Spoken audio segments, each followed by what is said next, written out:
All right, welcome to this mini masterclass, the 5 objections that every coach needs to be able to handle. Now, here's the thing about these, whether you call them objections or concerns or hesitations, you could call them the stumbling blocks that we often run into when we're in the process of enrolling clients. And here's the funny thing, while this mini masterclass is called the 5 objections that every coach needs to know how to handle, and I'm going to be talking you through those, it turns out that these are kind of universal. These are kind of universal objections or concerns because they don't actually relate specifically to coaching. They relate to clients' decision-making process. So if you stop and think about it for a moment, if you're inviting someone to enroll with you as a coach or on a training program, they're going through a decision-making process and they're evaluating. Well, there are a bunch of things going on. First of all, they want to make sure they make a good decision. They don't want to make a mistake. They don't want to get tricked or have something go badly wrong. They don't want to feel stupid. They don't want to. They don't want to make a poor choice in committing their time and their resources and that sort of thing. And that's true whether you're talking to someone about enrolling with you as a coach or as coming on a training course or something like that. But it's also true if someone's buying a car or buying a house, or any time someone's making that kind of important investment decision. It's totally natural for them to have questions, to feel hesitation, to have concerns. And here's the interesting thing. I remember when I first started teaching coaches, like this is many years ago now, when I first started teaching coaches and therapists and change workers how to, deal with this stuff in a way that feels good and is effective and actually deepens your connection with your client. When I first started doing that, Helen said, hi, Helen.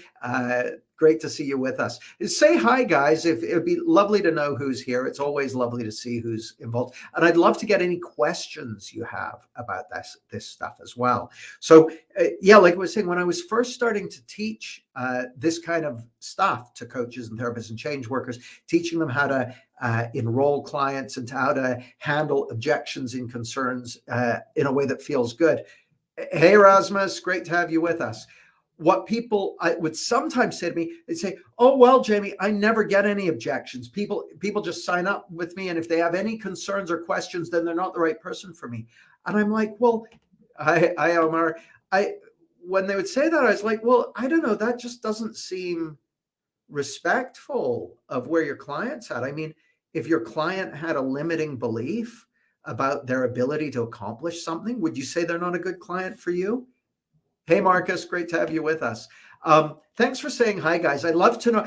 Otherwise, I'm just speaking to a screen. So it's lovely to be able to put a face to the kind of number of people watching in the comments. So yeah, like if someone had any other kind of, like often when I'm talking to someone about enrolling on a coaching program or a training program or anything like that, one of the really natural and normal questions that they have is it going to work for me? Like, because they have questions either about their abilities or whether they're dreaming. Because if you stop for a moment and think about it, okay, let's set some context. I'm going to put all the highs up on screen too.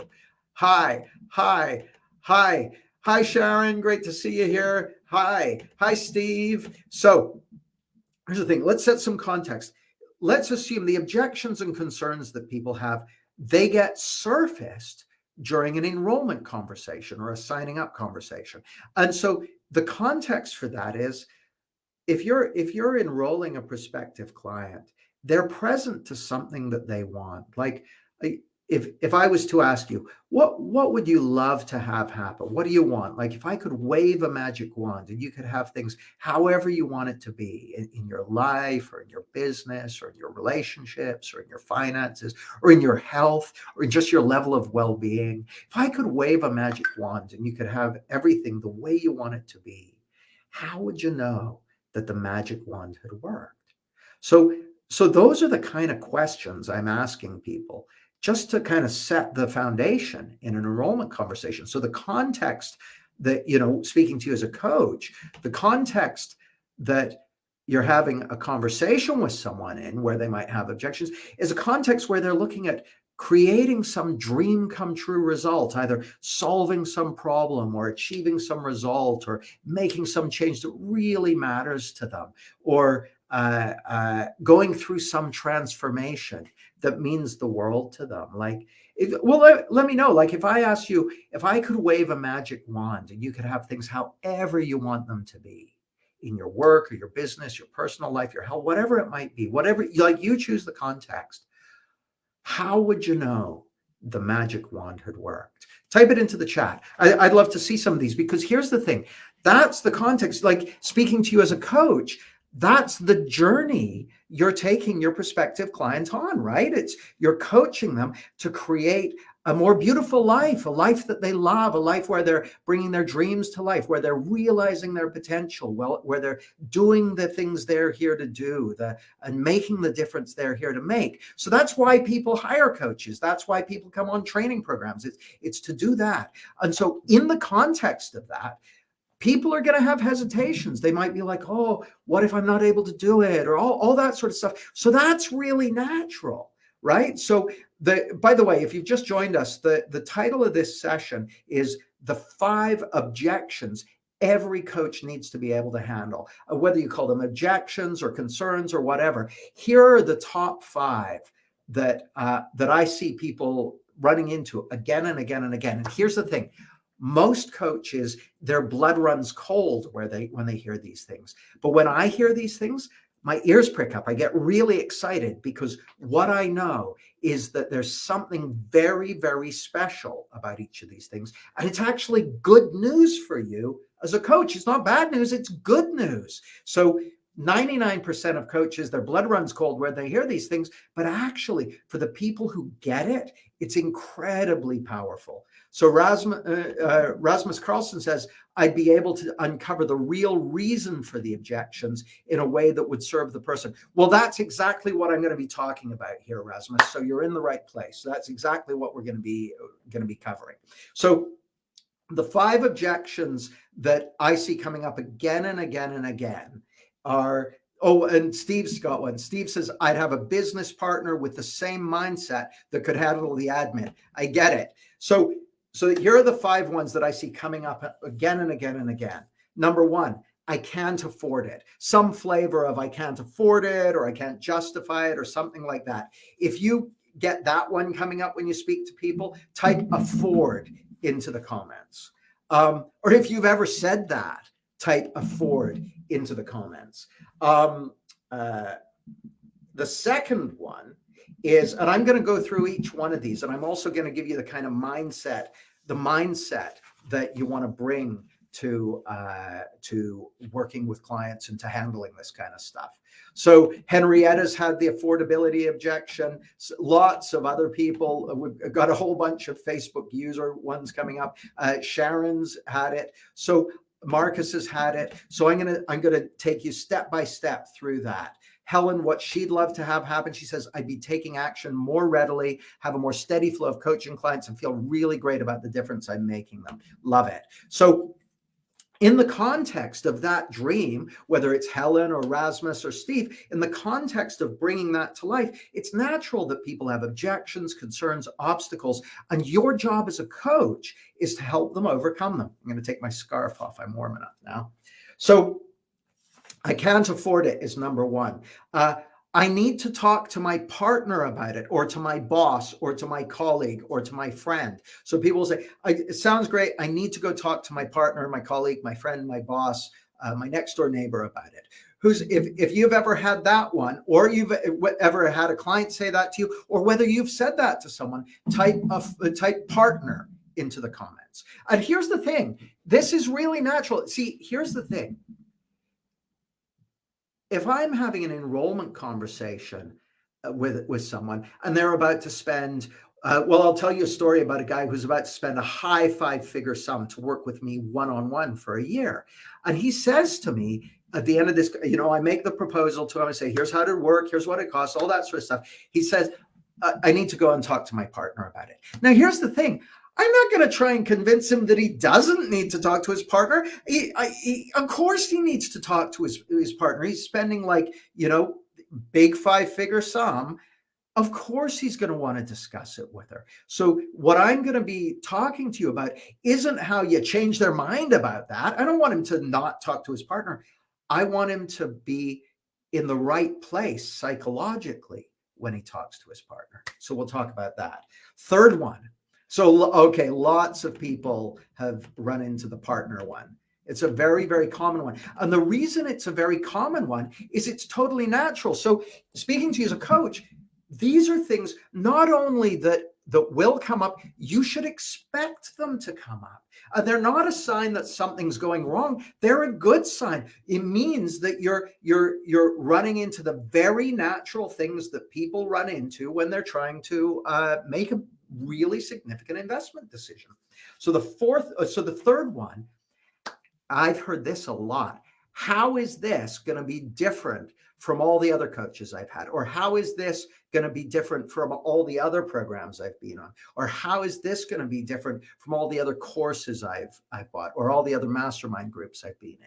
And so I'll tell you how I deal with that. And again, all of these are good news, and I'll explain why in just a sec. I'm going to go through all 5 first. I think I'll do a bonus one today as well. So if you've had someone say to you, or if you've said to someone else, how is this going to be different from all the other things I've done? Type different into the comments. I'm talking a lot, so I'm going to have a drink of water. This week, in theory, I'm mostly relaxing because I've got clarity certification training this weekend, but we've had a bunch of people wanting to talk to me about it and thinking about coming. So I've cleared my diary today. I'm doing this Facebook Live. I'm taking some calls, and the rest of the day I'm taking off. I'm going for a walk and stuff. But yeah, I'm really excited about that. By the way, if you want to find out more about clarity certification training, it's starting this weekend. You can get all the details at jamiesmart.com/CCT. We've got an amazing group. I think we've got 29 people. There are 36 places on the program. 29 of those 36 places are booked. And I'm speaking to people about the last 7 places. So if you want to get on board with us, go to jamiesmart.com/CCT. That's jamiesmart.com/CCT. Now, so lots of people with the partner one, a couple of people with the how's this going to be different. I get that regularly because often people who are coming to train with me, whether it's for Thriving Coaches Blueprint or Clarity Certification training, I get this one more on the training thing rather than on the one-to-one coaching thing, because by the time people come to me for one-to-one coaching, they're already pretty clear on how it's going to be different. But with the training program, I often have people say, well, I've done a lot of the training. How's this going to be different? So I'll tell you how I speak to that as well. Number 4, how do I know it's going to work? Who's ever had a client say about in response to coaching or training, how do I know it's going to work? Or who's had that for themselves, or who's had that about their own coaching? Like, how do I know I can actually deliver the goods with my client? Who's had that? Just type work if you've ever had the how do I know it's going to work objection come up. Whether you've had it from a client or whether you've given it to a coach or a training course person themselves, or if you've ever secretly had that concern about your own coaching or your own training. Yeah, so someone's had it. It's you'd be amazed at how common it is. Francisca's had it. Rasmus has had that about himself. Yeah, I get it, Rasmus. Sharon's had it from a client. Helen's had it. Someone else on Facebook has had it. So this is quite a common one. So that's number 4. So if you've just joined us, we're looking at the 5 objections and concerns every coach needs to be able to handle. I'm going to be talking you through what they are, the mindset I take to them, but then I'm going to give you specifics on how I handle these as well. So First one is I can't afford it. Second one is I need to talk to my partner about it, or my boss, or my colleague, or my friend, or my next door neighbor, or my barber, or whatever. I need to talk to someone about it, or I need time to go away and think about it. That's a flavor of the I need to talk to my partner about it, is I need to go away and think about it. Because what that means for most people is I need to talk to myself about it. So who's had I need to go away and think about it? Just type think if you've either said to a coach or a trainer that said that yourself, or had someone say it to you. Type think if you've ever had I need to go away and think about it, because that's really just a variation on the I need to go and talk to my partner about it. It's just I need to go and talk to myself about it. Okay, so someone's had it. Marcus has had that one. I've heard that a lot, and here's why I hear it a lot. I charge a lot of money for everything I do. So everything I do when it comes to coaching or when it comes to training programs is a significant investment. And so almost everybody, before they make a significant investment, they need to think about it. They need to consider it. They need to reflect on it. That's totally natural. That's totally normal. It's what I want you to know is it's nothing to be afraid of. It's something to expect. When you expect it and understand it, then it's something you can handle. So we've got another one, Marcus and Henrietta and Francesca and Steve, and so convincers work what and how, think. Yep. Helen says think. So a lot of people need to talk to someone else or to kind of talk to themselves. Okay. So that's really, really natural. Next one, and this is a big one. So we had the how do I know it's going to work? This is a big one. I'm not sure it's the right decision for me. So I'm not sure. I just don't know. Maybe it is, maybe it isn't. I'd like to do it, but there's this, or can I justify it? Blah, blah, blah, blah, blah. Who's had the not sure if it's right decision, either from a prospective client or from themselves? Who's had not sure? Just type not sure in the chat, and I'll see. Because this is a big one. People will often, they'll actually get to the place where they know they want to do something, but they got questions about it. It's natural. Again, natural. So Francesca, someone on Facebook, Marcus, there's Marcus, Sharon. So again, this is very common. So let's start with the mindset. The bonus one I'm going to give you is I'm too busy. I haven't got enough time. We'll do that one if we can get to it. So the first thing I'm going to say is the most important thing is to expect these. And when someone says one of these, I can't afford it, or I need to, whatever it might be, you stop right there. And the most important thing is that you keep your connection with your client. Okay. Because what happens to a lot of coaches is when they hear that, they get freaked out, or they kind of, their heart sinks. They're like, oh, and so they lose their thing. Whereas for me, when I hear that, I get excited. Do you know why? The reason I get excited is if someone says one of these things, I can't afford it, I need to talk to my partner, blah, blah, blah, you've heard them. If someone says one of these 5 objections, that means one thing. Well, it means 2 things, actually. The first thing it means is they're very interested in this. They're very interested in working with me. They're so interested in it that they're here with me and they're now problem solving.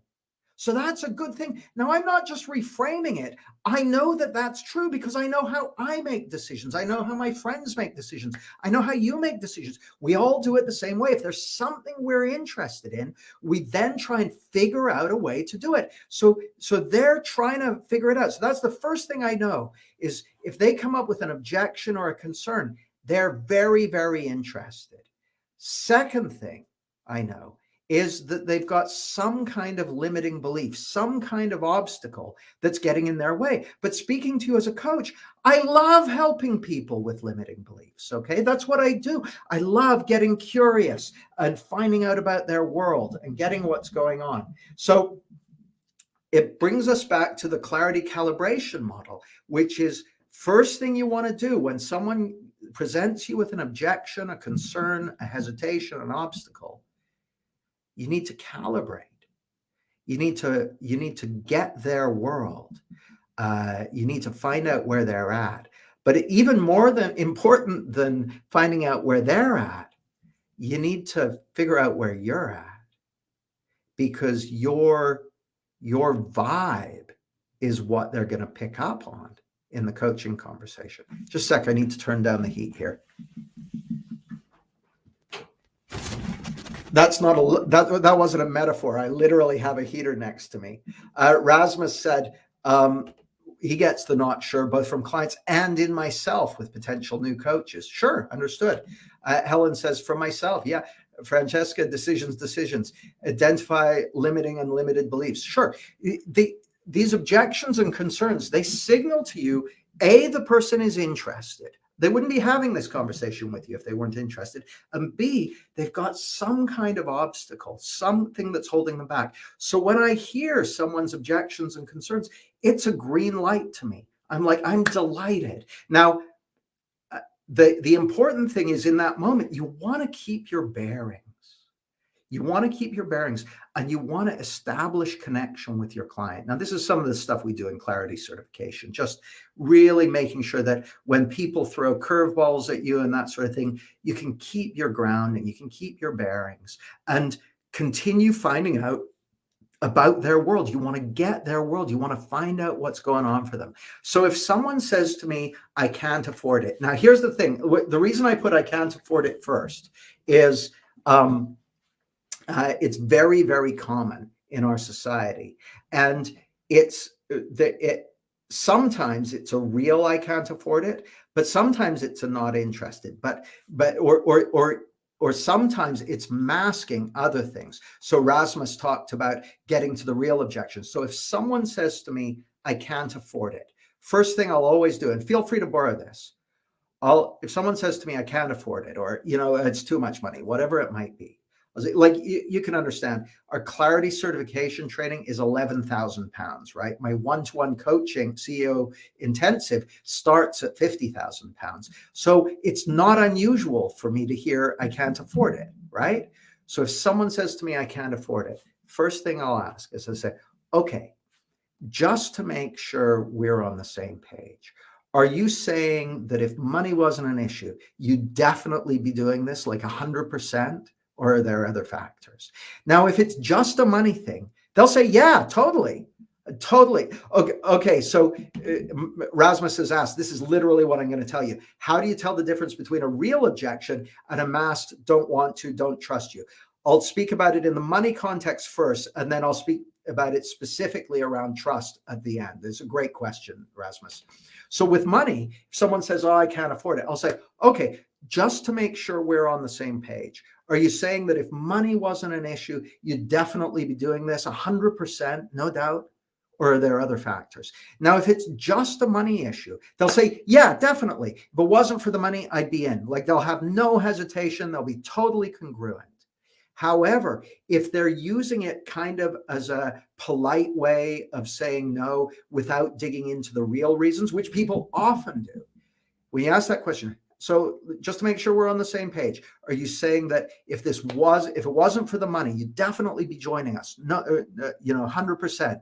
When you ask that, they go, whoa, hang on a second. It's also like I'm due to tidy my sock drawer on Wednesday night, and I've got a lot of house improvements next week. And so like they'll reveal, or they'll start revealing the real reason behind it. So with money, with the I can't afford it, you want to get clear either way on it. Now, you can use that kind of approach to test any objection. If someone says, I need to talk to my partner about it, you can ask, so just to make sure we're on the same page, if your partner gives you 100% green light, are you definitely in? If they're like, oh yeah, definitely, then that's one thing. Whereas if they're like, well, hang on a second, there are other factors, you want to find that out. Now, you want to find that out because once you find that out, then you can evaluate them, you can speak to them, you can work with them on it.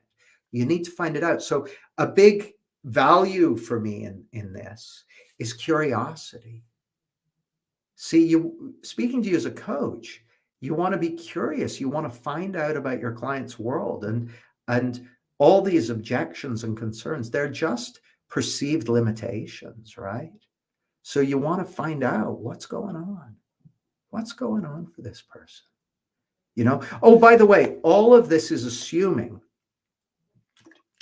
that the services you offer, your programs, your coaching, your training, whatever, is first class. Like I'm one of the things, it's funny, a lot of times coaches will ask me how, because a lot of people want to charge high fees and that sort of thing. They'll say, how do I go about enrolling clients on packages of 10 grand or 20 grand or 30,000 pounds or 50,000 pounds? What do I need to do to sign up a client on that package?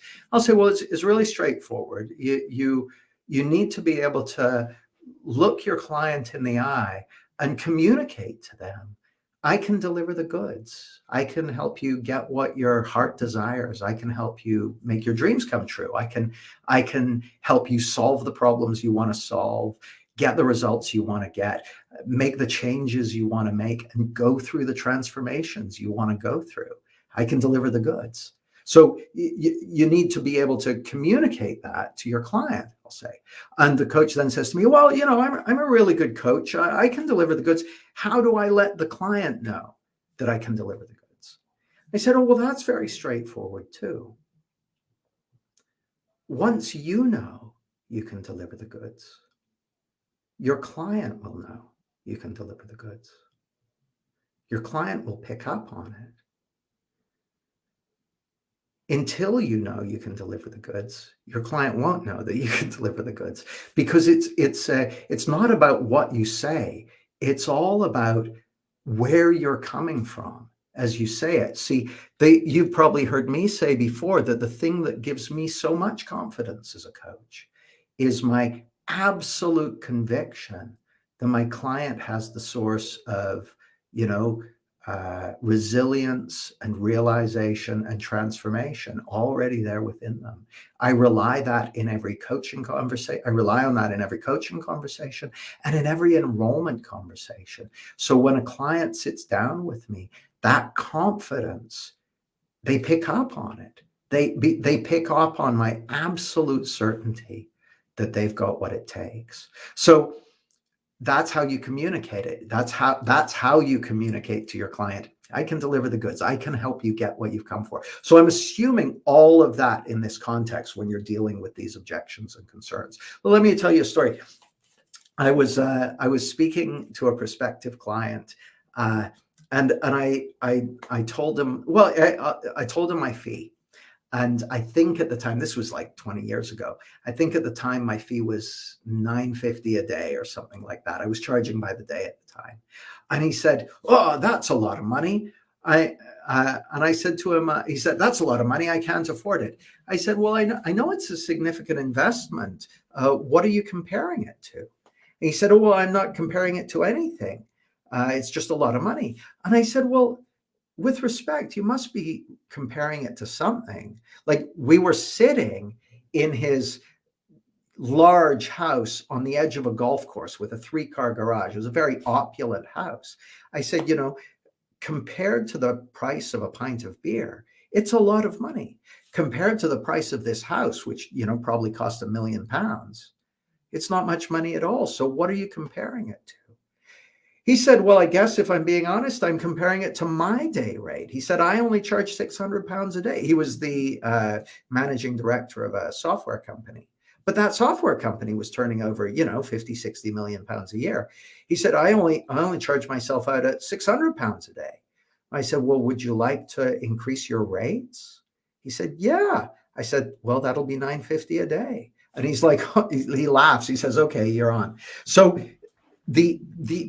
until you find out what the basis is for their comparison, you're not going to know what's going to happen. Now, if I say to a client, if a client says to me, I can't afford it, and we dig in and we discover that actually it's not going to be financially viable for them, which can happen, just for some people, it's just not financially prudent to do a program.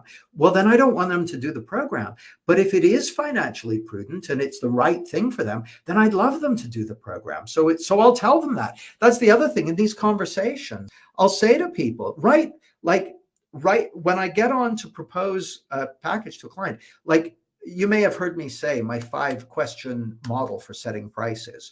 My 5 questions are: what does my client want? Number 1. Number 2, is that something I can help them with? Number 3, what would it take to help them with that? Like how much time, what kind of structure, all that sort of stuff. Number 4, is that something I want to do? And if it is something I want to do, number 5 is, how much would you have to charge to be delighted to do it? Okay, so that's my starting point for setting price for any of the things I do. That's how I set the price for Clarity Certification training. Clarity Certification is like £11,000, though we've got an early booking discount if you book by midnight tonight Pacific time. So if you want to find out more about that, there's a link to the page there, jamiesmart.com/CCT. Also, Deb on my team has space in her diary today. If you want to jump on a call with someone to get answers to questions or talk about payment plans or anything like that, you can book a call with Deb at jamiesmart.com/discovery. Or there's also a link to the discovery call at the page there at jamiesmart.com/CCT. But here's the interesting thing about CCT. While we cover this stuff in more depth on CCT, what we cover in a ton more depth is the grounding that lets you handle these things without concern, that lets you bring that curiosity to the fore as you work with clients, and that allows you to keep your bearings when someone comes up with these objections and concerns. If you're only just joining us, the topic today is the 5 objections that every coach needs to be able to handle. So our 5 objections are: I can't afford it, I need to talk to my partner or go away and think about it. Number 3, how's this going to be different from everything else? Number 4, how do I know it's going to work?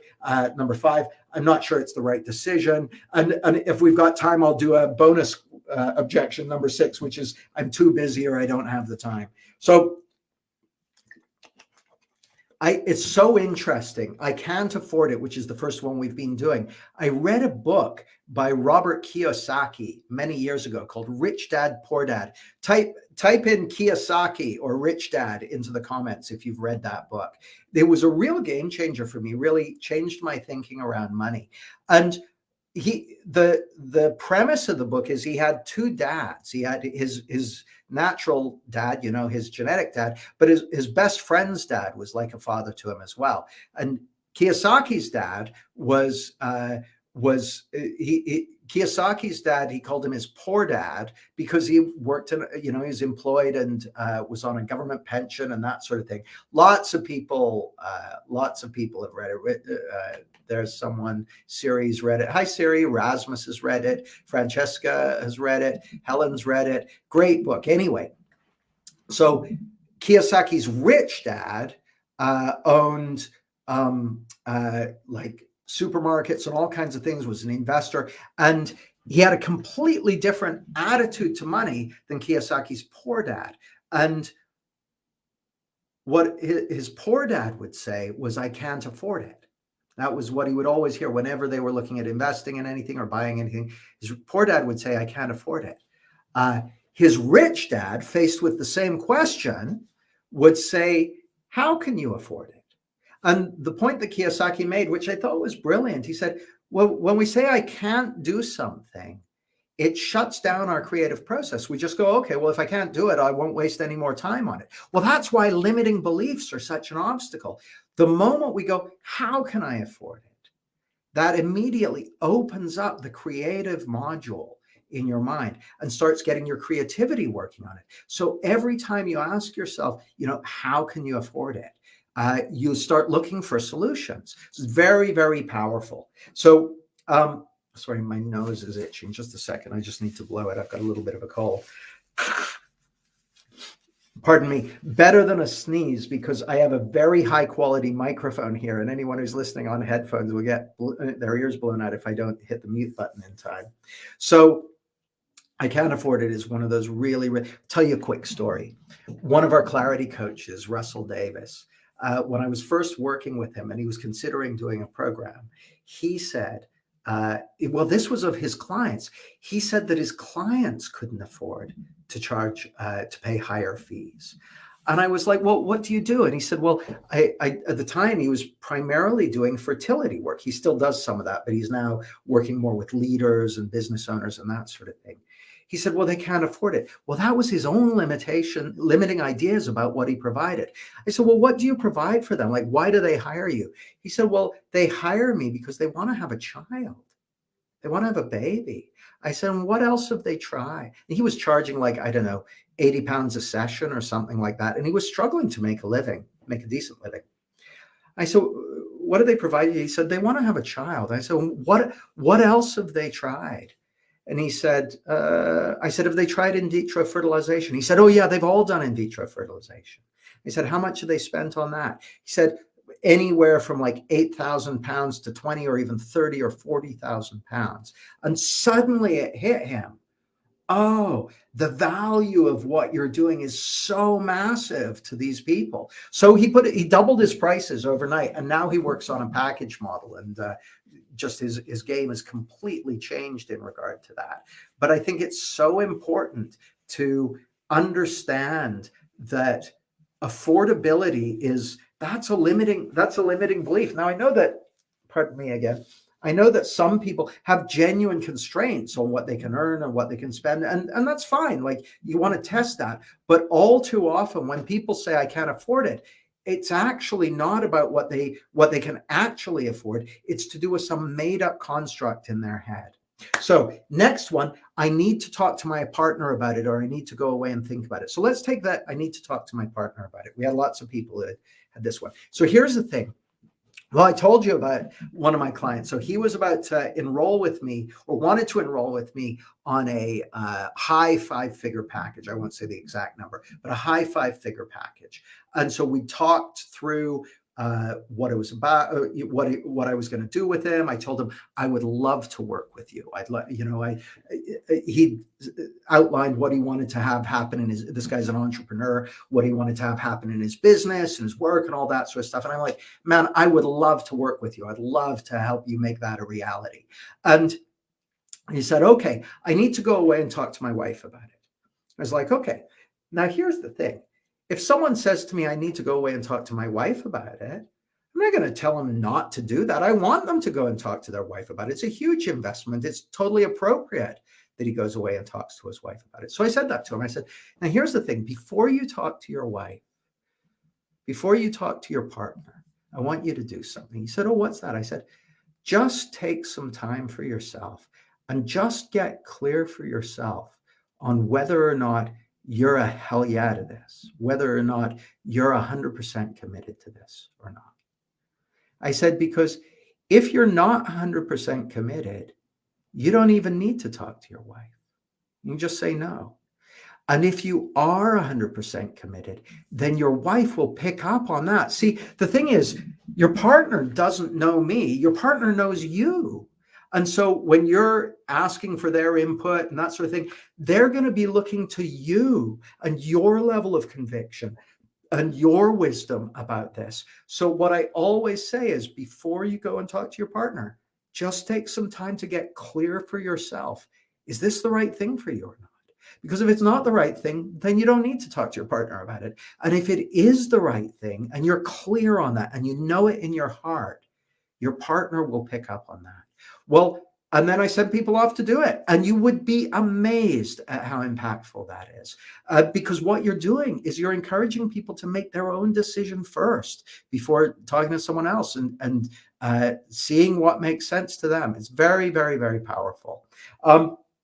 So that's what my client did, and he enrolled with me as a actually he said this in public broadcast. So I said, he's a guy named Nick Jarvis, has a very successful business, and he's actually he was on my clarity certification training. And funnily enough, when I was teaching about this stuff on clarity certification, Nick said, Jamie, would you like me to give the people on clarity certification a behind the scenes view of what it's like to be enrolled as a high value client? Because a lot of times people think it's pressure or something like that. And what he explained to them was that it was a super enjoyable and generative and insightful experience. And he happened to mention to everyone that he had said he needed to go and talk to his wife about it and all that. And he talked about our experience with that as well. So what I want to offer you is that the whole process of client enrollment, my ideal for you is that the whole process of client enrollment is something that you enjoy and your client enjoys, that your client values, that they get value from. I'll give you an example. I've got enrollment conversations today booked in for this afternoon with people who are considering joining us for Clarity certification. Starts at the weekend. If you want to find out more about it, just pop over to jamiesmart.com/CCT. All the details are there, all the dates, all what you're going to get and that sort of thing. Open it in a new window. Stay here with me for this. But there's an early booking discount if you register by close of play today. It's midnight tonight, so midnight tonight Pacific time. So go to jamiesmart.com/CCT. Oh man, I totally lost my train of thought. If anyone can remind me what I was talking about, it must have been something to do with Clarity certification training, because that reminded me to show the link on the screen. But now I've lost my place, which is not that unusual. So the whole, I need to talk to my partner about it. I need some time to think about it. That's a really good one too, for the same reason. Client enrollment. Oh yeah, that's a point. Thanks, Francesca. I want you to enjoy client enrollment as much as you enjoy coaching. So I'm having enrollment conversations with 2 clients this afternoon. They know that's what they're coming for. They're coming to talk to me about CCT. And at the beginning of the call, here's exactly what I'll say to them.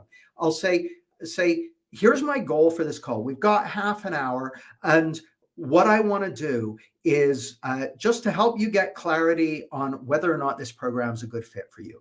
And if it's not a good fit for you, then I'll sadly say, too bad. And if it is a good fit for you, then I'd love to work with you. So let's find out. And that's the frame for the call. And I enjoy the hell out of it, getting their world and getting what's going on for them. Now, 20 years ago, if you'd have told me that I would look forward to enrollment conversations and I would enjoy enrollment conversations and I would have fun in enrollment conversations, I wouldn't have believed it. But now I love them. And not only that, my clients love them. My clients get off of enrollment calls with me, having had insights and having had new realizations. If anyone here has had that experience of having an enrollment call with me and having had insights in the enrollment call, feel free to say so in the chat if it's permissible.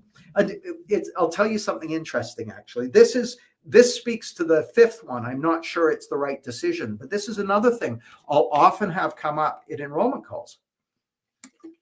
People will say something like, I'm just not sure if it's the right decision for me. I'll say, well, me neither. Because here's the thing. I'm not trying to, and this is kind of a key mindset piece again. I'm not trying to persuade them to do it. I'm trying to help them get clear on whether or not it's the right thing, right? So I can't know if it's the right thing for them. I know a fraction of what's going on for them in their life that they know. So Helen said, yeah, she's had insights in enrollment conversations. I know a fraction of what's going on in their life. So I'll say to them, my job isn't to try and persuade you to do this. My job is to help you get clarity on whether or not it's the right thing to do. And so people often say, oh, well, how are you going to help me do that? I say, well, here's something. Typically, like this is, I get this comment often. People will go through, for instance, my Clarity certification training, and they'll get to the end of Clarity certification training. And in the months and years that followed, when asked, they'll say that the decision to come on Clarity certification training is the best decision they ever made in their lives. Now, you can imagine, speaking to you as a coach, that's very heartening for me to hear, right? Like, no, because what I love doing is having an impact in people's lives. Like, I'm assuming that we're of the same tribe here. We're cut from the same cloth, that the reason you're here on this session is you want to have a life-transforming impact in your clients' lives. You want to make a difference to people. Type impact if you want to make a difference to people, because I'm assuming that that's That's who we are here. We're people who want to make a difference to others. We're people who want to have an impact in people's lives. So as you can imagine, when someone who's been through clarity certification training says to me, coming on your course was the best decision I've ever made. That investment was the best decision I've ever made. It's really heartening to me. And so I always ask them the same thing. I kind of go, like, I'm delighted to hear it, first of all, because that speaks to impact. Yeah, lots of people saying impact. There's one. Sharon said impact. Steve says impact. Helen says impact. So we're all wanting to have an impact. So when people say, yeah, coming on clarity certification, the best decision I ever made in my life, best investment I ever made in my life, I'll say, yeah, no kidding. How come? What has you say that? Because I'm always curious, right? I want to know. And so then they tell me about how life has changed, right? So if I'm speaking to a client and they're like, a prospective client, and they're like, I'm not sure whether or not I should do this. I'm not sure whether I should join your program or sign up with you as a coach or whatever. I'll tell them that. I'll say, well, listen, I don't know either, but typically when people go through clarity certification, later on, they say, that was the best decision I ever made. So my question to you is this. Let's say you join me for clarity certification, and then you and me bump into each other, say 9 months from now or 12 months from now. And I say, hey, how you doing? And you say, oh man, great to see you. Coming on clarity certification was the best decision I ever made, best decision I ever made in my life. And I'm like, no kidding. How come? Why? What if you were to come on this program, what would have to happen for you to tell me 12 months from now that coming on this program is the best decision you ever made? And then I listen to what they say, and they'll tell me about, it's kind of interesting. Sometimes they'll tell me about what they'd want to see in their business in terms of revenue and turnover, in terms of number of new clients, in terms of having a stream of paying clients. Sometimes they'll talk to me about the kind of impact they want to have in their clients' lives, the kind of difference they want to be making, the kind of coaching skills they want to be bringing to their sessions.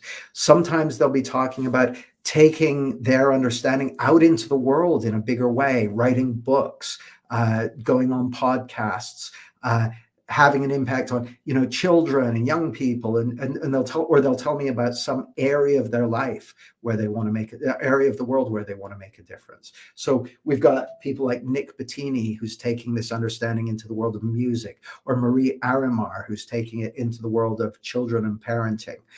There's so many examples. So they'll tell me that, but sometimes they say, well, actually, it's about a feeling. It's living from a deeper feeling for life, living with a greater sense of peace and well-being, living with a sense of greater confidence, in yourself and in the impact you can have with others.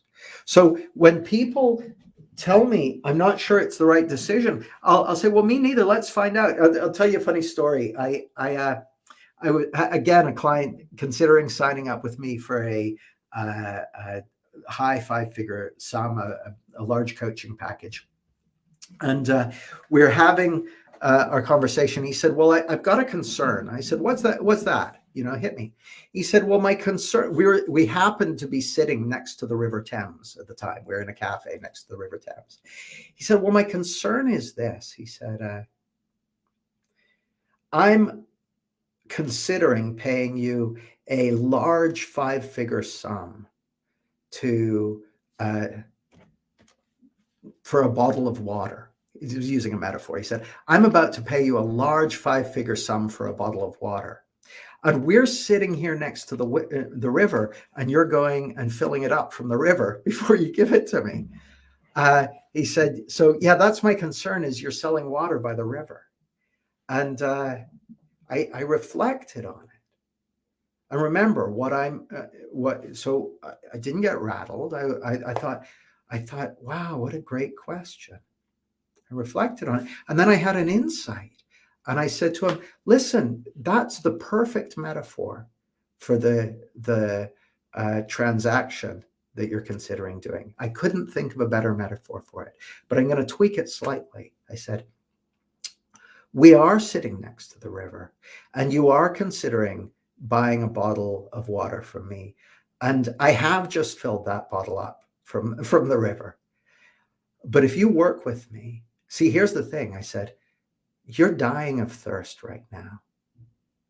And yes, you can drink that bottle of water, but I'm going to show you how to fill it up again and again and again, so you never have to be thirsty again. And he laughed and he said, yeah, that's perfect. I'm in. And we ended up working together for 3 years in different contexts and that sort of thing. So I didn't, but here's the point I want to make. It's not like I came up with a fancy answer to his question. I listened to what he said. I reflected deeply on his concern. I looked for the truth in it. And then I spoke to the truth in it. And that's what he appreciated, because I kept that connection all the way through. Now, this whole domain of connection and keeping your bearings and curiosity and calibration, this is all stuff that we cover in Clarity Certification. The program starts this weekend. There's an early booking price if you book today. If you register today, there's a payment plan option as well. Just go to jamiesmart.com/coach. I'm going to give you a couple of more examples of this, and then I'm going to call it a day. I can feel my voice starting to go. I need to preserve it for this weekend. So here's another one. This is a great story. The how is this going to be different one. So a lot of times when I'm working with people or talking to prospective clients, they maybe worked with lots of different coaches, or they've been on lots of different programs. So I'm thinking of one fella in particular. He said, how's this going to be different? And I told him a couple of things, but as I was walking along, I suddenly realized I missed the most important thing. And we were in a cafe and we'd left the cafe. So I picked up the phone and I called him. I said, hey, you asked me that question. How is this going to be different from all the other stuff you've done? And he said, yeah. I said, well, I forgot to tell you the most important thing. He said, what's that? I said, if you join me for this program, I'm going to drag you kicking and screaming, if necessary, into having the life you want, having the results that you're looking for, having the experience of life you want. And there may be times when it gets a little bit uncomfortable, but I'm going to be relentless. And so what I want you to do is demand value, because here's the thing. Like I said, I'll drag you kicking and screaming, if necessary, into having a beautiful life. But that's not just a guarantee. That's a warning. Don't come on this program unless you're willing for your life to change, because it will change. Your life will be transformed out of all recognition. So he said that to him. He goes, whoa. Okay, I'm in. And that's the thing that comes back to that certainty about the difference you can make to your clients and what you're committed to as a coach in terms of making that a reality. So that's one way that I've handled the how is this going to be different? Here's another one that's really important. Sometimes people will ask, well, how do I know this is going to work? Like a lot of times when people are coming to me thinking of training as coaches or building their coaching business, they'll ask, how do I know it's going to work? So I remember one person specifically. She's like, I don't know. She said, I don't know if I can do it. I don't know if I have the ability to become a coach, to have that kind of impact. Well, now, here's the thing. It's my belief that if someone has that passion instilled with them, then that's a clue to something that's possible for them. We don't know exactly how it's going to work out, but it's a guide to take them on a journey. So I just started asking her about that. Like, well, how would you? So I say to her, how would you know if you did have kind of what it takes to be a world-class coach? Because here's the thing, with Clarity Certification, I'm looking for leaders, right? I want people who are going to take this out into the world. This is the last one I'm doing. So I'm really, really keen to have people who are looking to make a big difference in the world. So she says, I said, how would you know if you had what it takes to be a good coach? She said, well, I'd be really, really good at coaching people. I said, okay, hang on a second. how many people have you coached? She said, well, I've done some practice sessions with a half a dozen people. I said, okay. I said, I mean this with the deepest respect, but you're a baby coach. You're just starting out. And the thing that's going to make you a really, really good coach is lots of practice. Lots of practice. I said, now in clarity certification, we'll give you room to do lots of practice. We've basically got it structured so that the practice requirements are the same as the ICF practice requirements, because we got certified, accredited last year as ICF continuous coach education providers. So we have a bunch of things that just meet the various ICF criteria. So there's lots of practice opportunities in this. And you're going to need to keep practicing for, drumroll please, the rest of your life. That's why they call it a coaching practice, because you keep getting better. You keep learning. You keep mastering your craft. You know, when I first came to this field, I realized like coaching is a very, very new field. And I realized, oh, you can become one of the best in the world at this. Not because I was so great at it. When I started out, I was a horrible coach, but I knew that I was passionate about it. I was passionately curious about it. And I had the ability to learn, like everyone here does. We've all got the ability to learn. And so I just set my mind to it. I was like, okay, I'm going to become the best coach I can possibly be. I want to be the best coach I can possibly be. So it's not a best as in being better than other people. It's about being the best coach you can possibly be. Who resonates with that? Who wants to become the best coach they can possibly be? If you do, just type best into the comments. And again, it's not about competition or beating other people or being better than everyone else. It's about being your best, doing it in your unique way. Like when I, funnily enough, at the beginning of clarity certification, I always say something quite similar. Oh, there are lots of these. Interesting comment from Francesca. A brave warrior for technology futures. I love it. Best. Sharon says best. Helen says me. Best. Henrietta says best. Steve says best. Yeah, me too. You know, when I first started on this journey, I was like, yeah, there's an amazing opportunity here to become the best you can possibly be. And at the beginning of clarity certification, there's pretty much only one thing that I say this kind of the same every year. And it's this. I say, on the one hand, I want you to become wildly successful. Whatever your definition of wild success is, whether that means becoming the best coach you can possibly be or having the most successful practice or whatever it is. And on the other hand, I want you to live into and express the fullest realization of who you really are. Because as best I can tell, the surest path to your wildest success, however you may come to define it, is through living your most authentic life, being true to yourself and really walking that path. So that's what the program's all about. If you want to find out more about it, just go to jamiesmart.com/CCT. We start this weekend. It's a 7-month program. It's going to be amazing. We've got a phenomenal group. The first 29 places have been booked. There are only 36 places. So I'm literally just looking for 7 people. And the 7 people I'm looking for are leaders. They're people who want to make a difference in the world, who want to take this understanding into the world, who want to become the best coach you can possibly be. That's who I'm looking for. There's an early booking price that expires at midnight tonight. We've run out of time. I'm not going to get time to do the bonus. I'm too busy. One, we'll have to do that later. Let me quickly tell you the 3 hidden doubts that stop people enrolling as coaching clients. Doubt number 1 is they don't think it's possible. Not only do they not think it's possible for them, they don't think it's possible for anyone. Like, let's say their dream is to, someone's asking for a link. Can someone type in jamiesmart.com/CCT into the comments? Thanks, guys. So someone's looking for a link. Unfortunately, I can't share links here. I can just do the one that's on the screen. Someone else looking for a link. The link is jamiesmart.com/CCT. So I'll pop that over to you afterwards.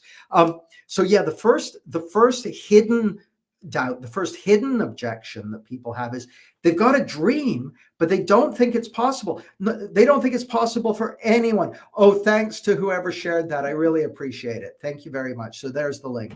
So that's the first hidden objection, is that it's not possible for anyone, that their dream. So let's say they want to start a thriving coaching business, and that's their dream. If they don't think it's possible, they're like, oh, I don't think that's possible. I'm like, well, what about all the people who do it? Oh, no, they're just faking it on Instagram. It's like, okay, well, actually, I know some of those people. I've hired some of those people to work with me. So you can, that's a limiting belief, though. So you can uncover that and then challenge that limiting belief. The second hidden belief that stops people hiring you as a coach is they believe that their dream is possible, but not for them. So that's the second one. Yeah, we did all 5. I promise. I'll post them in the comments so you'll see them. So the second hidden belief, the second hidden objection, is they believe it's possible, but not for them. They think there's something different about them that means they can't do it. So again, I'll ask questions, I'll find out, I'll get there. And that's just a limiting belief. So I'll challenge that limiting belief and take them through it. The third one, and this is the one most coaches miss. They know that it's possible. They believe it's possible for them, but they don't think you're the person to help them do it. Now, if someone has that with me, I'll take them through this. I'll say, look, there are 3 hidden obstacles that stop people hiring me. Number 1, they don't believe it's possible. And they're like, oh yeah, I believe it's possible. Number 2, they believe it's possible for not for them. They'll say, oh no, I know it's possible for me. I said, well, the third hidden obstacle is you believe it's possible. You know it's possible for you, but you don't believe I'm the person to help you with it. Now, when I say that, people always say the same thing. They're always like, oh, no, Jamie, you're a really good coach. I'm sure you can help me. And I'm like, hang on a second. That's by the by. I said, either I can help you with this or I can't. If I can't help you with it, I don't want you to hire me. If I can help you with it, then I'd love you to work with you. So let's figure out whether this is something I can help you with. And so it immediately clears the table. It gets the ego out of the way and people relax. And then we have a real conversation about how they can do that. So that's it for today. If you're interested in Clarity Certification, we start this weekend, early booking discount tonight, jamiesmart.com/CCT. The 5 we covered in this session are, I can't afford it, I need to talk to my partner or go away and think about it, is number 2. Number 3, how is this going to be different from all the other stuff I've done? Number 4, how do I know it's going to work? Number 5, I'm not sure it's the right decision. We covered all of them, though not necessarily in that order. Welcome to my world. Thanks, guys. Lovely to be here with you. Take care. I speak to you soon. All the best. Bye.